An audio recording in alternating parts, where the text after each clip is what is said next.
आपके सवालों का स्वागत है। अगर सवाल पहले सुओ मोटो पर हो तो मैं बहुत अनुग्रहित रहूंगी। जी, आप एआई का जिक्र कर रही थी। तमाम वीडियोस में एक वीडियो पे चर्चा इसको लेकर भी है कि एक नोटिस आपके खिलाफ सर्व किया गया है। बीजेपी के एक सांसद हैं विष्णुदत्त शर्मा, उन्होंने लोकसभा सचिवालय को लिखा है और कहा है कि ब्रीच ऑफ प्रिविलेज है, कंटेम्प्ट ऑफ हाउस है कि लोकसभा स्पीकर को आप लोग ने खराब लाइट में दिखाया और आक्षेप किया है। ये कौन सा एआई वीडियो है और क्या आप लोग ने इस नोटिस का जवाब दिया? बताया जा रहा है कि आप, जयराम रमेश, पवन खेरा सब लोग इसमें शामिल हैं। मैं इसका जवाब जरूर दूंगी। पहले सुओ मोटो पे जवाब दे दूं, फिर मैं आपकी बात का जवाब दूंगी। अगर एआई समिट पर और एआई के जो हमारे वीडियोस डिलीट हुए उस पर सवाल आपका कोई है तो मैं उसका जवाब दे सकती हूँ, नहीं तो मैं मौसमी जी का जवाब दे देती हूँ। हमारे पास एक नोटिस जरूर आया है और ये लोकसभा के स्पीकर पर जो वीडियो था उस पर आया है। हमने उसमें कुछ टाइम मांगा है और हम उसका जो कानूनी जवाब होगा वो जरूर देंगे। लेकिन अगर मैं आपकी बात का संक्षिप्त में जवाब दूं, क्योंकि ये मामला अभी कानून संगत है, एक तरह से क्वाज़ी जुडिशियल है, अगर मैं आपकी बात का संक्षिप्त में ही जवाब दूं तो नेता विपक्ष को दिखाना लोकसभा में, 84 वर्ष के नेता प्रतिपक्ष को राज्यसभा में दिखाना, यह ब्रीच ऑफ प्रिविलेज है कि नहीं है, इसका बीजेपी जवाब देगी। और उसमें हमने ऐसी कौन सी बात कही है? जनरल नरवाणे की किताब को नहीं दिखाने दिया जा रहा था, 14 मिनट राहुल गांधी बोलते हैं, 11 मिनट हम लोग स्पीकर महोदय को देखते हैं। तो मुझे नहीं लगता कि उसमें कुछ इतनी प्रिविलेज की बात है। और जब वीडियो पर एआई जनरेटेड लिखा है तो वो डिस्क्लेमर है कि ये वीडियो एआई से बनाया गया है, ये नाट्य रूपांतर है। Either the BJP doesn't understand technology or they are so immersed in their fake news that they don't understand how new technology works. उनके जो वीडियोस हैं वो इतने सबस्टैंडर्ड हैं कि बेचारे उस घटिया वीडियो से उठ ही नहीं पा रहे, अच्छे वीडियोस की सराहना नहीं कर पा रहे। मैं इस बात का बहुत विस्तृत जवाब इसलिए नहीं दे सकती हूं क्योंकि इस बात का जवाब जहां से नोटिस आया उसको पहले देना उचित समझती हूं। I concur that yes, we have received notices. We have asked for some time to reply to those notices, and it's only fair that I reply to the authorities that have sent me that notice. But if I were to reply very briefly, all of these videos have a disclaimer that says AI generated video. And once you say that, you meet the legal requirement. This is a dramatized version of what we are saying. We have been saying that the Lok Sabha Speaker and the government did not allow the leader of the opposition, Shri Rahul Gandhi ji, to state something that was connected with national security, to quote a celebrated general's book.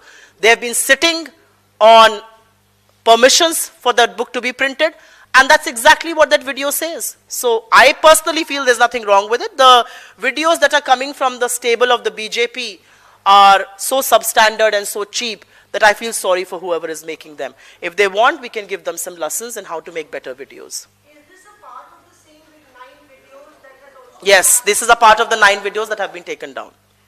अभी आपने बताया कि 20 मार्च को कोई law आ रहा है जिसके तहत सोशल मीडिया पर जो भी वीडियोस डालते हैं उनको डिलीट कर, या मैंने ये नहीं कहा, मैंने कहा एक ऐप सहयोग नाम की एक पोर्टल बनाया जा रहा है जिसमें 25-30 ब्यूरोक्रेट्स रहेंगे जो जॉइंट सेक्रेटरी लेवल के हैं अक्रॉस मिनिस्ट्रीज, और उसमें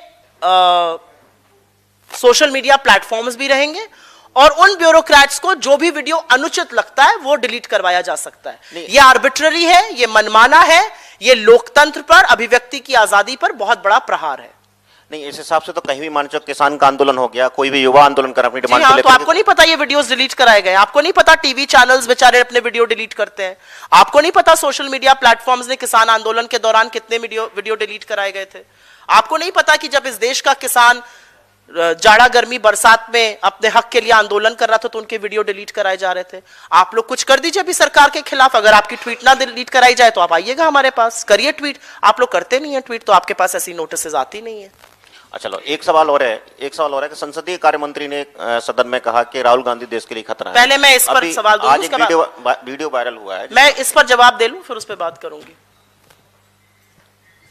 सुप्रिया जी, एक वीडियो जो अभी भी नहीं डिलीट हुआ है और सोशल मीडिया पे वायरल है, जिसमें एक शख्स है जो ये कहता है कि राहुल गांधी को घर में घुस के गोली मारेंगे, 25 सांसदों को एक एक करके गोली मारेंगे, और ये कोई कर्मी सेना के बताए जा रहे हैं, राज सिंह ओमेरा, इन और 24 घंटे का समय भी दिया है। इस तरह के वीडियो तो नहीं डिलीट करवाए जा रहे हैं और अभी भी सोशल मीडिया पे है, और प्रशासन की तरफ से न कोई FIR हुआ है, न कोई अभी तक गिरफ्तारी हुई।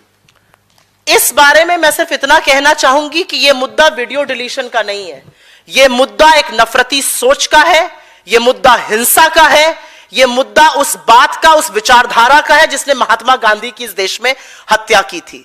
एक आदमी बेखौफ होकर बैठा है, ऊपर नरेंद्र मोदी और ओम बिरला जी की तस्वीर लगाकर, और वो नेता प्रतिपक्ष को और 25 और सांसदों को गोली मारने की धमकी देता है।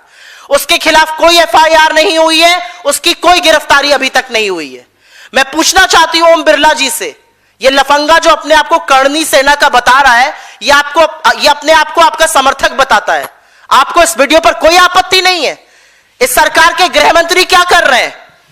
खुलेआम सांसदों को, नेता प्रतिपक्ष को गोली से मार देने की धमकी एक सिरफिरा लफंगा बैठकर दे रहा है, और सुई टपक सन्नाटा है सत्ता में। सत्ता की चुप्पी पर सवाल उठना चाहिए। और मैं आज जानना चाहती हूं, आप में से कुछ मेन स्ट्रीम मीडिया के साथी यहां बैठे हैं, कितने शोज आज होंगे, कितने डिबेट्स आज होंगे इस भाषा पर, सरकार की चुप्पी पर, सरकार की कोई कार्रवाई ना करने पर। और मैं एक बात और कहूंगी, ये बातें कहां से शुरू होती हैं? जब इस देश का संसदीय कार्य मंत्री एक इंटरव्यू में बैठकर अनाप शनाप बकता है, जब वो राहुल गांधी को इस देश के लिए खतरा बताता है, जब नरेंद्र मोदी अनर्गल बातें करते हैं, तब ऐसे सिरफिरों की हिम्मत होती है कि वो लोकतांत्रिक ढंग से चुने हुए सांसदों की हत्या करने की बात करे। और अगर यह व्यक्ति गिरफ्तार नहीं होता है, and if he doesn't fear the might of the Indian law, then there is no business this government has anything to say on law and order. This is an extremely serious matter. A man who says he's a supporter of the BJP, who puts a picture of the Prime Minister and Om Birla, who comes from the state of Rajasthan, who calls himself a supporter of the Lok Sabha Speaker. I want to know today, does the Lok Sabha Speaker support him? Why does a single FIR has not been lodged against him? Why has he not been arrested? And this is a broader malaise of what affects us. This is a broader malaise of what is happening in this country. How dare anybody talk about violence? How dare anybody talk about shooting the leader of opposition and 25 other Congress MPs? And will the government continue to be a mute spectator? The government has not said a word. The Home Ministry is quiet, and India's media, may I dare say, आपको सांप सूंघ गया है। सुप्रिया जी, असम दौरे में गई प्रियंका गांधी, कांग्रेस की महासचिव, जो कि स्क्रीनिंग कमेटी की असम की चेयरमैन भी हैं, चेयरपर्सन भी हैं, उन्होंने वहां जाके सबसे पहले मां कामाख्या देवी के दर्शन किए, जिस पर बीजेपी कहना है कि ये देखिए चुनाव आ गया तो चुनावी हिंदू आ गए। हिंदू धर्म में जब हम किसी शहर या किसी तीर्थ स्थान या किसी धाम पर जाते हैं, तो हमारी संस्कृति और हमारा जो सीख है वो ये कहती है कि हम जिस भी मान्य इष्ट और देवता का मंदिर हो वहां जाते हैं। कामाख्या मां के मंदिर दर्शन करने प्रियंका जी गई, और मैं व्यक्तिगत रूप से जानती हूं कि उनकी देवी मां में बड़ी आस्था है। मुझे बीजेपी के लफंगों से और बीजेपी के लोगों से ना हिंदू धर्म पे सर्टिफिकेट चाहिए और ना राष्ट्रभक्ति पर सर्टिफिकेट चाहिए। वो लोग तो ये बताएं कि एक आदमी बैठकर हिंसा की बात कर रहा है, इस देश में गोली मारने की बात कर रहा है, और आप बैठकर मुंह में दही जमाकर आंखों में पट्टी बांधकर क्या कर रहे हैं? इस बात का जवाब दीजिए। अगर गृह मंत्री इस देश में है, अगर इस देश में कानून व्यवस्था है, अगर इस देश में प्रधानमंत्री हैं, अगर बिरला जी बड़े आहत हो जाते हैं अपने वीडियो देखकर, तो इस वीडियो को देखकर भी थोड़ा आहत, थोड़ी आपत्ति जताइए। मैं ये बोलना चाहती हूं। क्या होगा?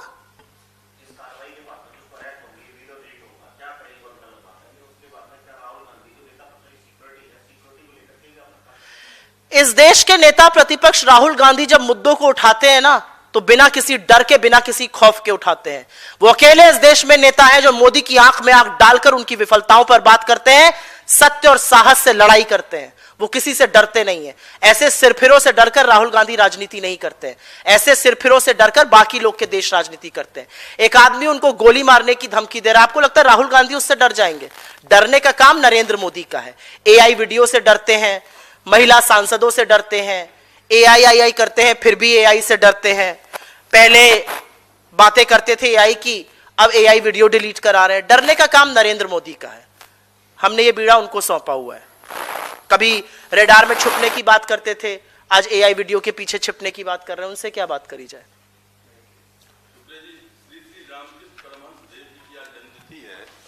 और नरेंद्र मोदी ने उनकी जन्मतिथि पर ट्वीट करके उन्हें स्वामी रामकृष्ण परमहंस देव जी कहा है, जिस पर ममता बनर्जी ने आपत्ति जताई है कि वो युग अवतार थे और उन्हें श्री श्री रामकृष्ण परमहंस देव जी को स्वामी कहना बिल्कुल गलत है। नरेंद्र मोदी जी लगातार महापुरुषों को बेइज्जत करते हैं। उन्होंने संसद में ही बंकिम बाबू कह दिया था। वो शायद अपनी लफाजी में ये भूल जाते हैं कि कुछ लोगों के लिए ज्यादा आदर, ज्यादा सम्मान, वो संस्कृति की उतना उनको ज्ञान नहीं है। पर मुझे लगता है कि ये उनका अल्प ज्ञान, ये उनका अधकचरी जो नॉलेज है संस्कृति की, वो दिखाता है। जो कहना था वो बंगाल की मुख्यमंत्री ने कह दिया। बहुत धन्यवाद आप लोगों का। AI वीडियो पर आप लोग जरूर इस पर कवरेज देंगे और कुछ ऐसे ट्वीट आप लोग भी करिए, 2-4 जो आपके भी डिलीट हो, आपके पास भी नोटिस आए, आप लोग कुछ ऐसा कर ही नहीं रहे। धन्यवाद।